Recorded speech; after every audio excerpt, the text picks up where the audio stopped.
Collection Cadre à part, livre 4 de Roger Marie, avec les voix de Midori et Roger Marie. Bonne écoute. Les limites. Je n'ai jamais bien trouvé mon mari intelligent, mais je ne pensais pas qu'il deviendrait con, à ce point.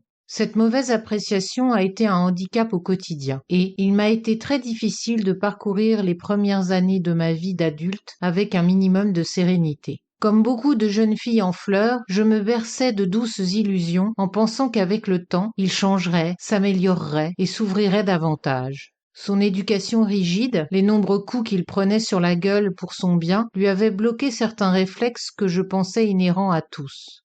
Je ne voulais pas croire que la volonté première de chacun n'était pas d'être curieux de tout.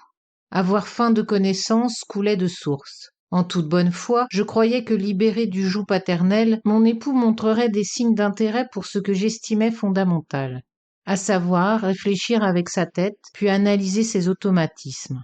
Ma candeur ne dura pas. En quelques années, je fis d'amers constats. Mathieu était un crétin de première et il le resterait. Je ne pourrais rien contre sa volonté farouche de se fixer des limites, de rester dans sa zone de confort. D'ailleurs, les faits me renforçaient dans mes nouvelles convictions. En 15 ans, je n'avais jamais vu Mathieu ouvrir un livre. Même dans le journal local, il ne lisait que les chapeaux, et encore quand ils étaient écrits en gros et qu'il commentait des sports de première division.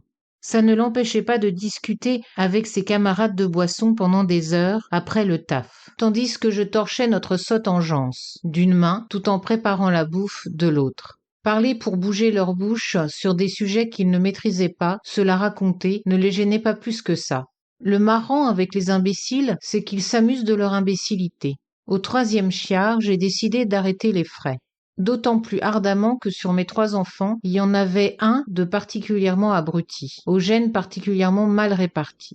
La connerie de son père d'un côté et ma faible constitution de l'autre n'allaient pas lui ouvrir beaucoup de portes. Je me suis dit que ma vie serait pourrie si je ne me sortais pas les doigts.